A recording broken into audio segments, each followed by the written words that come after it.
मित्रांनो, आपल्या देशाची वाढ जर कुठल्या गोष्टीमुळे लागणार असेल तर ती गोष्ट म्हणजे फेक न्यूज आणि मीडिया। आज दुपारी सहज मी मोबाईल स्क्रॉल करत असताना एक न्यूज हंट नावाचं एक ॲप आहे आणि ह्या न्यूज हंट नावाच्या ॲपवरती हिंदुस्तान नावाचे एक मीडिया पोर्टल आहे।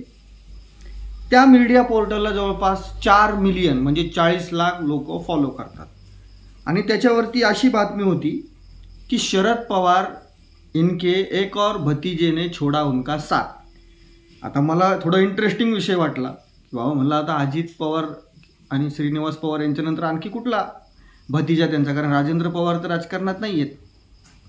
तर त्या बातमीवरती ज्यावेळेस मी टॅप केलं तर त्यावेळेस असं लक्षात आलं की अभिजित पवार जे आहेत ते शरद पवार यांच्या गटातून त्यांनी अजित पवार यांच्या गटामध्ये प्रवेश केला, अशी बातमी होती बरं का। आता हे मीडिया पोर्टलवाले, खास करून हे हिंदीवाले आहे ना, म्हणजे एवढे अक्कल शून्य लोक आहेत, कुठलाही मागमूस न लावता अशा पद्धतीच्या खोट्या बातम्या हे लोक 40 लाख ज्या मीडिया पोर्टलला जे लोक फॉलो करतात त्याच्यावरती दाखवतात।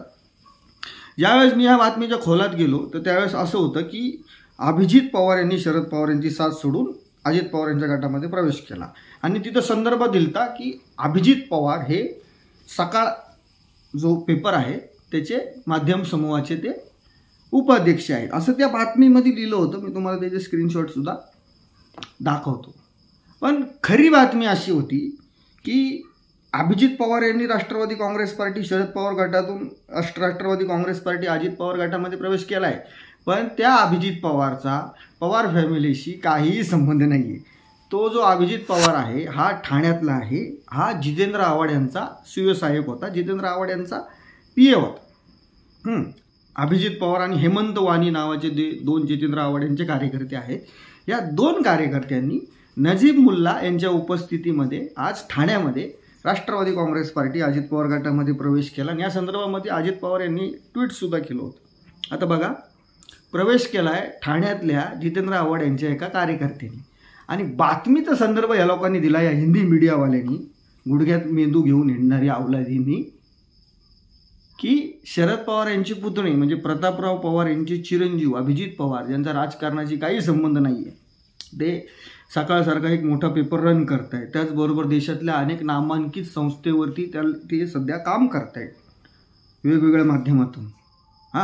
यांचा राजकारणाशी काही संबंध नाही आहे। ह्या 2.5 वर्ष चाललेल्या सत्ता संघर्षामध्ये तुम्ही प्रसारमाध्यमांवरती त्यांची एकही प्रतिक्रिया नाही आहे किंवा या गोष्टीवरती ते कधी बोललेले नाही आहे आणि आपल्या महाराष्ट्रातल्या बऱ्याच लोकांना माहीतसुद्धा नसतील, कारण जे फॉलो करतात पॉलिटिक्स त्यांना माहीत असेल, पण सामान्य माणसाला माहीत पण नसेल की अभिजित पवार कोण आहे। यांचा संदर्भ देऊन या लोकांनी अशा बातम्या केल्या म्हणजे, आणि जो वाचणारा माणूस असेल सर्वसामान्य माणूस त्यांनी काय करायचं।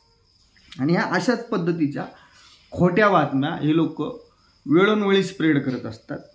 कोविडच्या काळामध्ये सुद्धा ह्याच लोकांमुळं ज्या अशा पद्धतीचे खोट्या बातम्या आणि अशा पद्धतीचे जे न्यूज पोर्टल आहेत ना, या अशा न्यूज पोर्टलमुळं मित्रांनो मोठ्या प्रमाणामध्ये आपल्या देशामध्ये पॅनिक निर्माण झालं। तर त्यामुळं तुम्ही बघितलं असेल की हजारो लोक पायी आपल्या गावाकडे निघले होते, त्यामधील किती लोकांचा ॲक्सिडेंटमध्ये, उपासमारीमुळे, उन्हामुळे, म्हणजे रस्त्यामध्ये असंख्य लोकांचा मृत्यू झाला। तर या अशाच पद्धतीच्या खोट्या बातम्यांमुळं, या खोट्या पोर्टलमुळं आणि आता सोशल मीडिया आल्यापासून आधी तरी लोकांचा वर्तमानपत्रावरती विश्वास होता, पण आता सोशल मीडिया आल्यापासून हे हजारो यूट्यूब चॅनल तयार झालेत, हे हजारो मीडिया पोर्टल तयार झालेत आणि हिंदीवाले कुठल्याही गोष्टीच्या काही बातम्या करतात।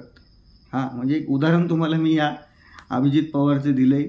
अभिजित पवार यांनी प्रवेश केला आहे, पण अभिजित पवार हे ठाण्यातला एक सामान्य राष्ट्रवादी काँग्रेस पार्टी शरद पवार गटाचा जितेंद्र आव्हाड गटाचा म्हणजे जितेंद्र आव्हाड यांचा कार्यकर्ता अभिजित पवार आणि हेमंत वाणी, फक्त नाव एकत्र आहे, त्यामुळं काही जोडायचे, कुठली बातमी करायची आणि काही चिपकवायचे आणि 4 मिलियन लोक या पोर्टलला फॉलो करतात। म्हणजे तुम्ही विचार करा की खोटी बातमी 4 मिलियन लोकांपर्यंत पोहोचली, 40 लाख लोकांपर्यंत ही बातमी पोहोचली आहे। त्यामुळे मित्रांनो, आपण ज्या बातम्या बघतो, आपण जे व्हॉट्सअपवरती जे फॉरवर्ड आपल्याला येतात त्यामध्ये किती तथ्य आहे हे किती खरं आहे याचं हे चेक करणं सुद्धा आपली जबाबदारी. नाही तर अशा पद्धतीच्या बातम्यामुळं सर्वसामान्य लोकांच्या मनामध्ये विष निर्माण होतं आणि पॅनिक निर्माण होतं. त्यामुळं कुठलीही बातमी आली, खास करून या यूट्यूब चॅनलवरती किंवा अशा पद्धतीच्या या पोर्टलवरती, तर याची खातरजमा करून घ्या, आहे ना. याच्याबद्दल ऑथोराईज भरोशाचं एखादं चॅनल असेल किंवा भरोशाचं एखादा पेपर असेल, वर्तमानपत्र असेल, त्यामध्ये बातमी आली तर त्याच्यावरती विश्वास ठेवा. अशा फालतू गोष्टींवरती विश्वास ठेवू नका.